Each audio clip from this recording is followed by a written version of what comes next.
Police Press.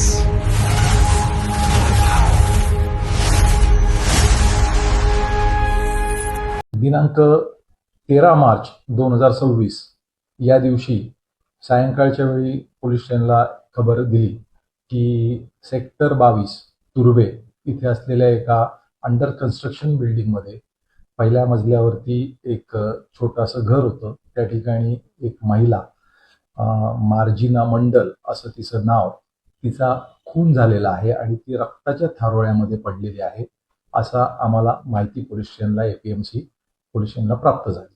ती माहिती प्राप्त झाल्यानंतर ताबडतोब त्या ठिकाणी पोलीस स्टेशनचे अधिकारी आणि सर्व स्टाफ त्या ठिकाणी पोहोचला.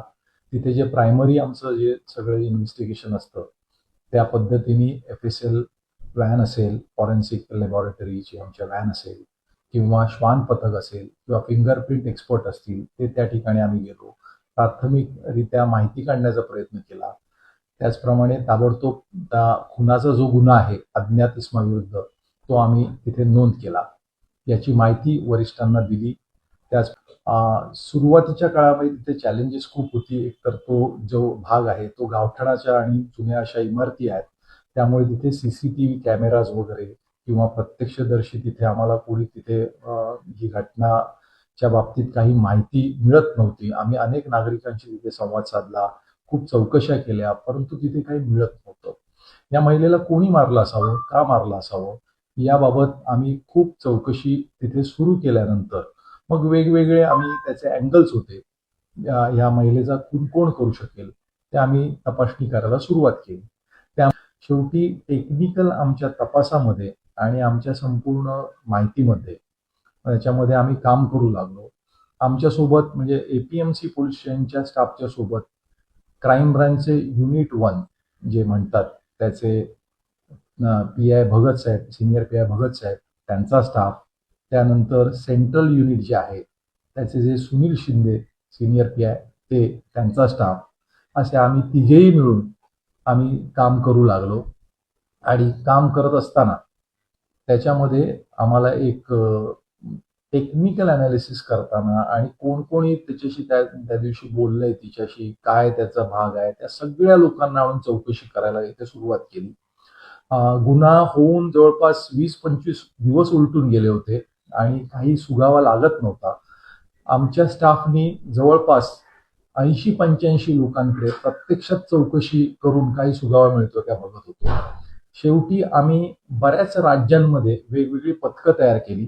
क्राईम ब्रँचची पथकं, आमच्या पोलीस स्टेशनची पथकं आणि वेगवेगळ्या ठिकाणी आम्ही त्याचा तपास करण्याकरता संशयितांचा गेलो.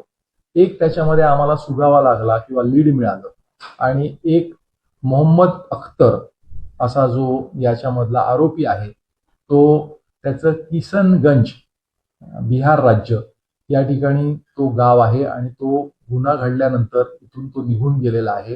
फोन वगैरे त्यांनी बंद केलेले आहेत असा आम्हाला सुगावा लागल्यानंतर आमचं पथक पहिल्यांदा आमचे API शेलार, त्याच्यानंतर धर्माधिकारी असे आमचे पथक आमचं त्या ठिकाणी गेलं. त्या ठिकाणी त्याच्या घराची तपासणी केली तर त्या ठिकाणी तो संशयितरित्या तिथून तो निघून गेला होता आणि त्याच्या घरापासून बांगलादेशची बॉर्डर 15 किलोमीटर आहे आणि एका बाजूला आणि नेपाळची बॉर्डर 15 किलोमीटर आहे. त्या ठिकाणी त्याची चौकशी केली, त्याचं बिहेवियर समजून घेतलं तर त्याच्याविषयी संशय अधिक बळावला. तो संशय बळावल्याच्या नंतर तिला पुन्हा एकदा आमचे लोक आले आणि दुसरं पथक जे API माझ्या पोलीस स्टेशनचे API निलेश पाटील, त्यानंतर पोलीस आमचे कॉन्स्टेबल धर्माधिकारी, त्याचप्रमाणे क्राईम ब्रँचचे आमचे API बनकर व त्यांचे हवालदार सावरकर असे पुन्हा एकदा ते त्या आरोपीच्या मागावर गेले. तिथे त्यांनी पुन्हा एकदा तो आरोपी नेपाळमध्ये या देशामध्ये गेल्याचं त्यांना समजलं. तिथे तांत्रिक तपास केला, तिथल्या लोकल ऑथॉरिटीजची मदत घेतली आणि जो आरोपी आहे त्याला नेपाळ देशामधून म्हणजे बेलडोंगी झापा जिल्हा या ठिकाणून त्यांना ताब्यात घेतलं. आणि त्यांना आपल्या नेपाळ बॉर्डरला आणलं. त्यानंतर त्याला इकडे पोलीस स्टेशनला आलं.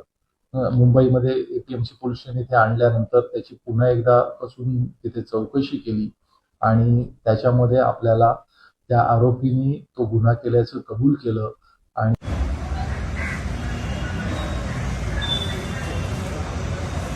Okay sir, okay.